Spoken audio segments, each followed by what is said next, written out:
الحمد للہ رب العالمین والصلاة والسلام علی حبیبہ محمد وآلہ وصحبہ اجمعین۔ اعوذ باللہ من الشیطان الرجیم، بسم اللہ الرحمن الرحیم۔ یا ایھا الذین آمنوا لا تأکلوا اموالکم بینکم بالباطل الا ان تکون تجارۃ عن تراض منکم ولا تقتلوا انفسکم ان اللہ کان بکم رحیما ومن یفعل ذلک عدوانا وظلما فسوف نصلیہ نارا وکان ذلک علی اللہ یسیرا۔ ان تجتنبوا کبائر ما تنہون عنہ نکفر عنکم سیئاتکم وندخلکم مدخلا کریما ولا تتمنوا ما فضل اللہ بہ بعضکم علی بعض للرجال نصیب مما اکتسبوا وللنساء نصیب مما اکتسبن واسألوا اللہ من فضلہ ان اللہ کان بکل شیء علیما۔ اللہم سبحانک لا علم لنا الا ما علمتنا انک انت العلیم الحکیم۔ مولا یا صلی وسلم دائما ابدا علی حبیبک خیر الخلق کلہم۔ یا ایھا الذین آمنوا لا تأکلوا اموالکم بینکم بالباطل۔ فرمایا تقاضائے ایمان یہ ہے کہ ایمان لانے کے بعد آپس میں اموال دنیا میں ایک دوسرے کے ساتھ دھوکہ نہ کرو، غلط طریقے سے ایک دوسرے کا مال نہ کھاؤ۔ ہر آدمی دنیا کی حرص میں پڑ کر ہر جائز و ناجائز طریقے سے مال حاصل کرنے کی کوشش کرتا ہے، جس میں بے شمار لوگوں کے حقوق تلف ہوتے ہیں۔ سو فرمایا ایمان کا تقاضا یہ ہے کہ اللہ پہ بھروسہ کرتے جب اللہ کو رازق مانا، اللہ کو خالق مانا، مالک مانا، تو اس کے حکم کے مطابق مال ضرور کماؤ، لیکن ناجائز طریقوں سے نہیں بلکہ جائز وسائل سے اور حلال طریقے سے۔ الا ان تکون تجارۃ عن تراض منکم، جیسے باہمی رضامندی سے تجارت ہوتی ہے، باہمی رضامندی سے ملازمت ہوتی ہے، وہ تنخواہ دیتے ہیں اور کام کراتے ہیں، کام بھی طے ہوتا ہے، تنخواہ بھی طے ہوتی ہے، یا مزدوری ہوتی ہے، مزدوری بھی طے ہوتی ہے، کام بھی طے ہوتا ہے، یعنی باہمی جانبین کی رضامندی سے ہوتا ہے، یا کاشتکاری ہوتی ہے، اس کے مختلف طریقے ہیں۔ تو یہ چار ذرائع حصول مال کے معروف ہیں: تجارت، ملازمت، مزدوری اور کاشتکاری، یہ معروف ذرائع ہیں حصول رزق کے۔ اس کے علاوہ کسی کو دھوکہ دے کر یا مال کی قیمت زیادہ وصول کر لیں، مال کم دیں، یا قیمت مہنگے داموں کی وصول کر لیں اور مال کی جو قسم ہے یا کوالٹی ہے وہ پوری نہ دیں، یا زبردستی مال لے لیں، یا جوئے سے مال لے لیں، چھین کر لے لیں، یہ سارے طریقے ناجائز ہیں۔ اور فرمایا کہ ایمان کے ساتھ یہ زیبی نہیں دیتا کہ کوئی دوسرے کا مال ناجائز طریقے سے کھائے، یعنی تقاضائے ایمان کے منافی ہے۔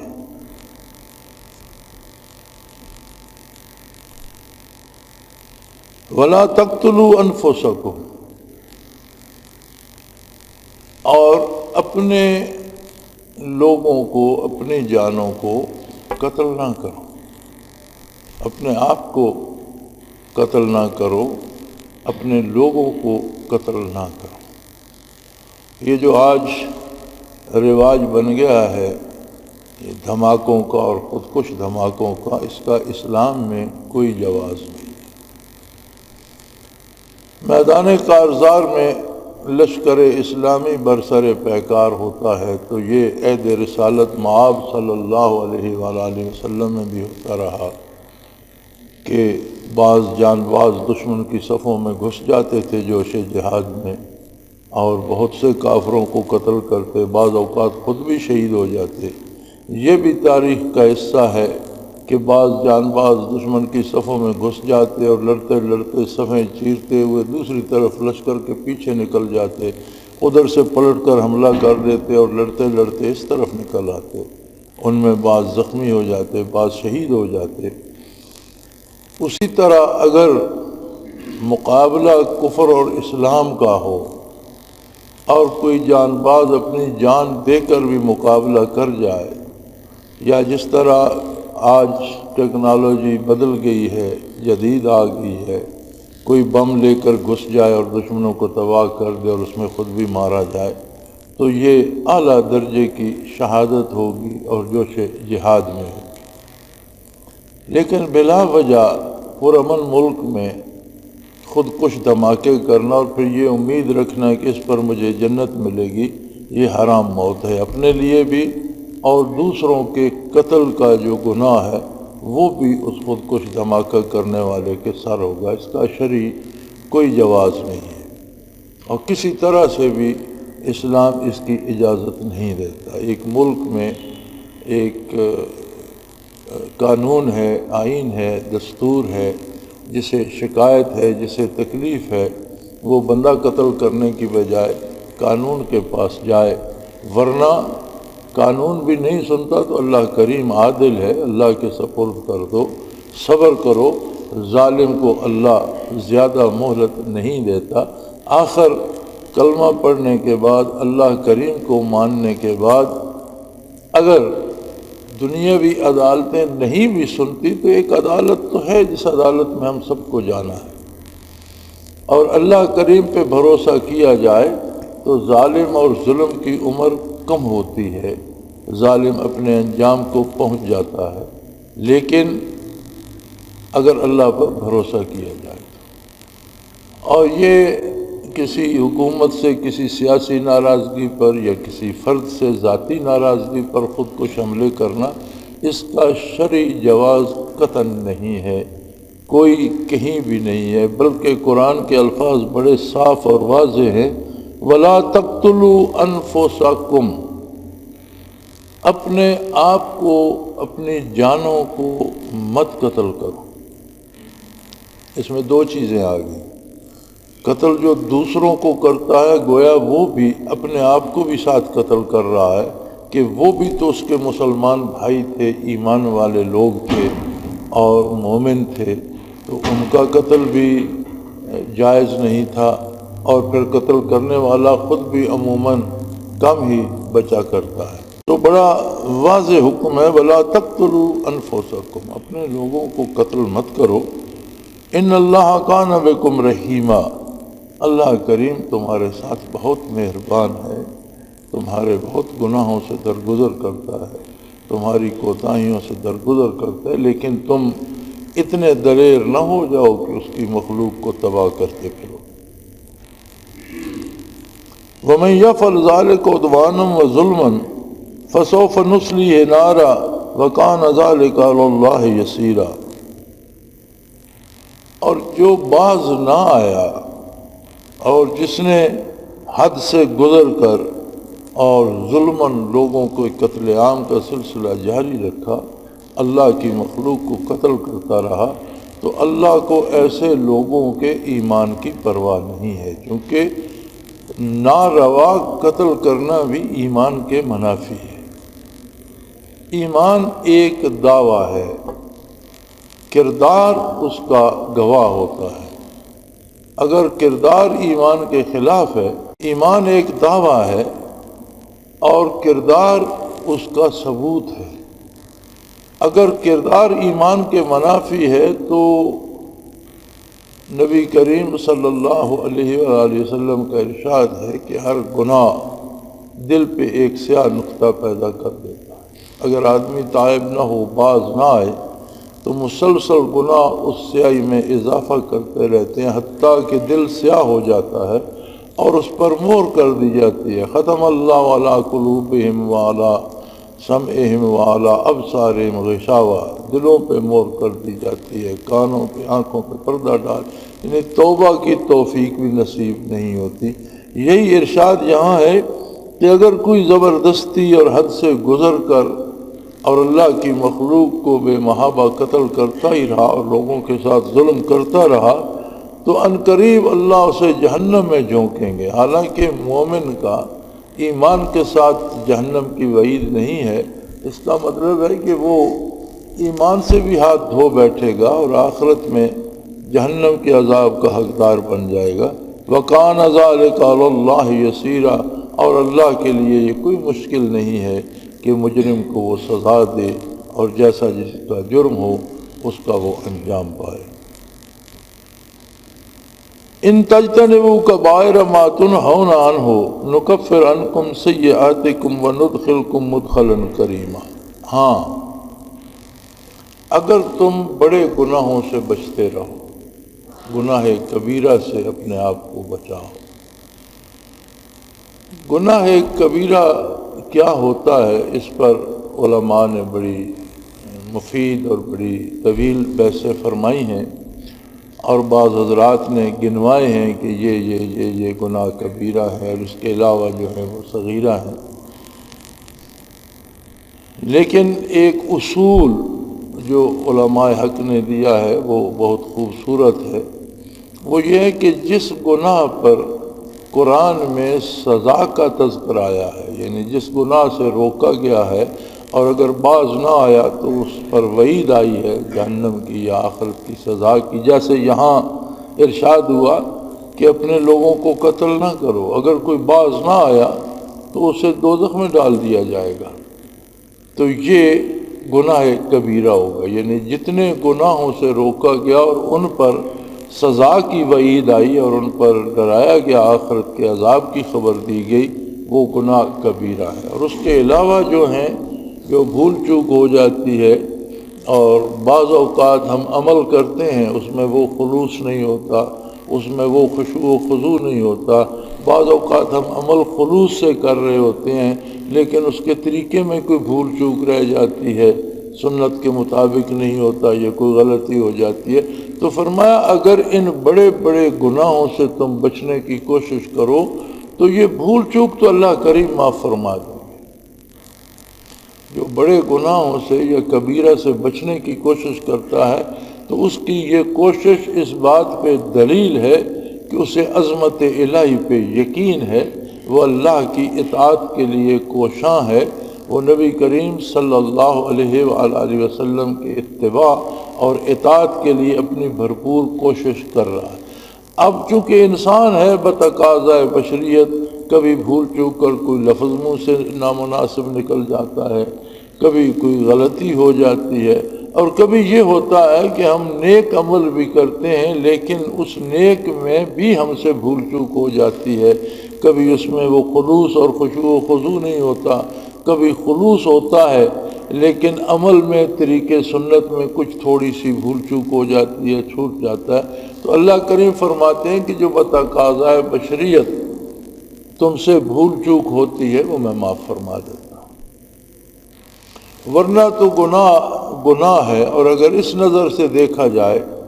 کہ گناہ کی تعریف کیا ہے، یعنی اللہ کے رسول کی نافرمانی، خواہ وہ کسی شعبہ زندگی میں، تو اسے اس نظر سے دیکھا جائے کہ نافرمانی کس کی ہے، تو پھر تو کوئی گناہ صغیرہ رہتا ہی نہیں، کیونکہ ایک ادھر عظمت الہی ہے، عظمت رسالت ہے، اور اللہ کے رسول کی نافرمانی کی جائے تو وہ چھوٹی تو نہیں رہتی، بہت بڑا جرم ہے، اللہ کریم معاف فرمائے۔ یہ بھی اس کا احسان ہے کہ اس نے فرمایا کہ جن امور سے کتاب اللہ نے منع کیا ہے اور جن میں نواہی ارشاد فرمائے ہیں اور جن پر وعید آئی ہے، ان سے بچنے کی بھرپور کوشش کرو، پھر جو تم سے بھول چوک ہوگی اللہ کریم اسے معاف فرمائے گا۔ وَنُدْخِلْكُمْ مُدْخَلًا كَرِيمًا، اور تمہیں بہترین ٹھکانے میں جنت الفردوس میں جو اللہ کی رضامندی کا مظہر ہے، جو قرب الہی کا مظہر ہے، اس میں داخل فرمائے گا۔ وَلَا تَتَمَنَّوْا مَا فَضَّلَ اللَّهُ بِهِ بَعْضَكُمْ عَلَىٰ بَعْضٍ۔ بہت خوبصورت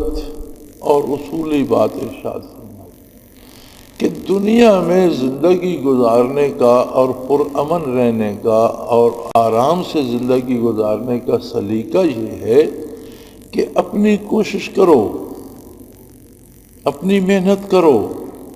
جتنا سیکھ سکتے ہو سیکھو، جتنا کام کر سکتے ہو کرو، اچھی روزی کماؤ، اچھا عہدہ حاصل کرو، لیکن دوسروں سے حسد نہ کرو۔ اپنے سے اوپر والے کو دیکھ کر اپنا سر دیوار سے مار کر نہ پھوڑو کہ میں خواہ مخواہ ویسا ہی بن جاؤں۔ جب یہ مارشل لا لگا تھا جنرل ضیاء الحق والا،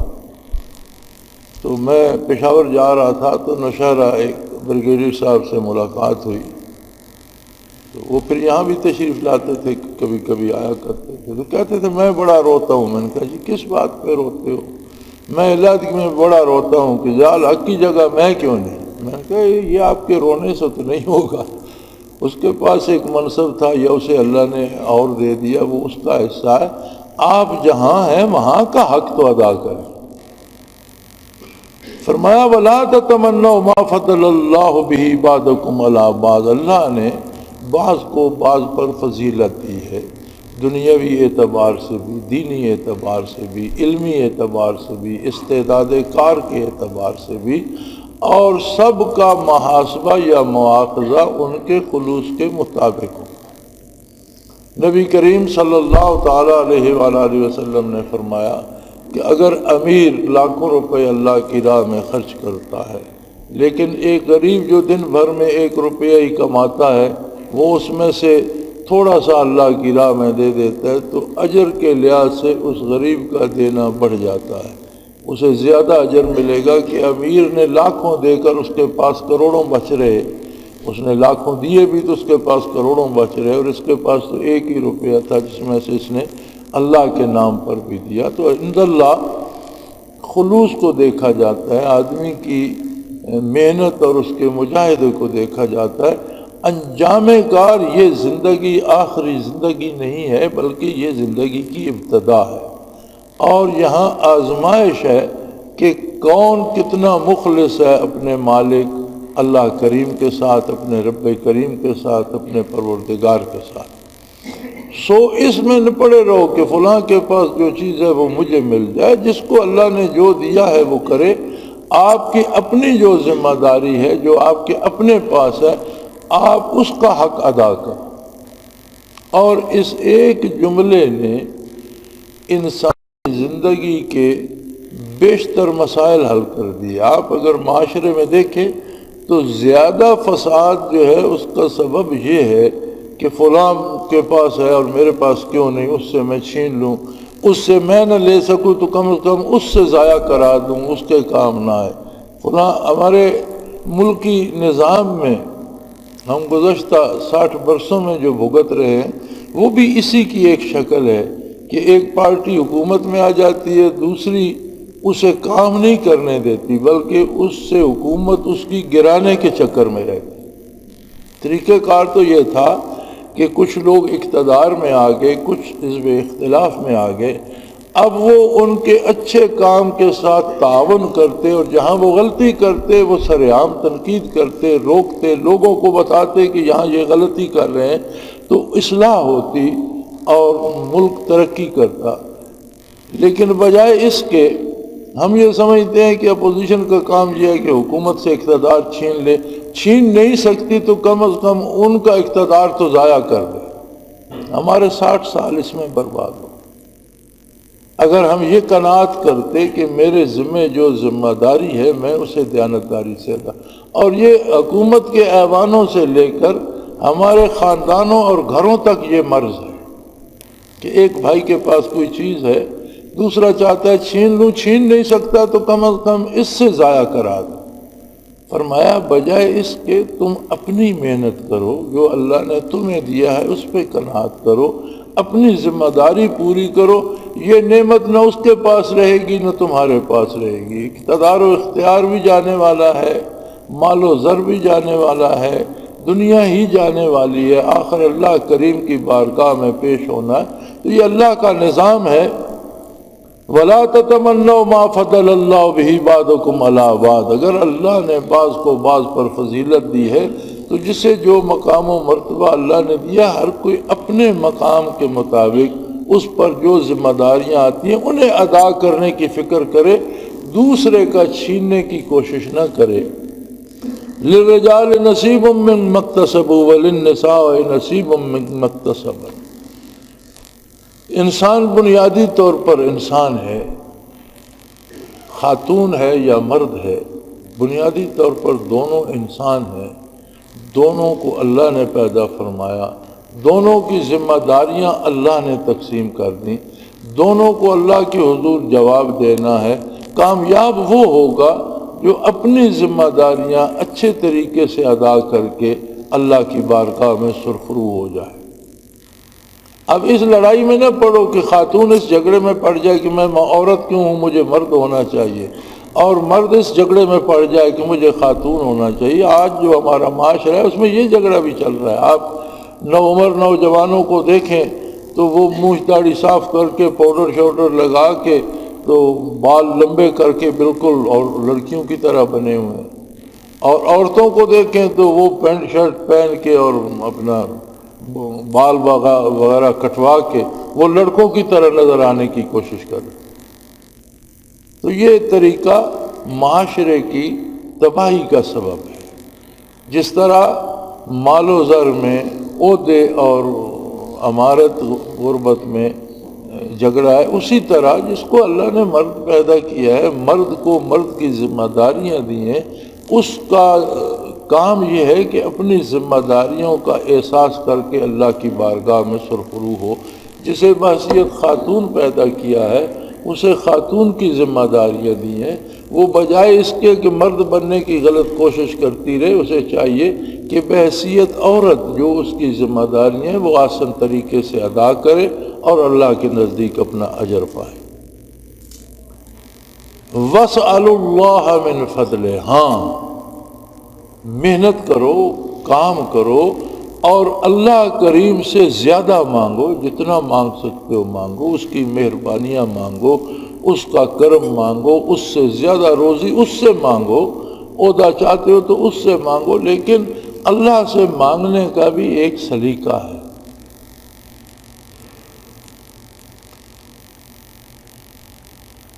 اسلام نے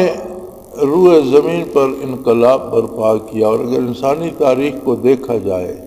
تو جو انقلاب آقا نامدار صلی اللہ علیہ وسلم نے پیدا فرمایا، اس کی نظیر نہ پہلے ملتی ہے اور نہ قیامت تک کوئی دوسری نظیر آئے۔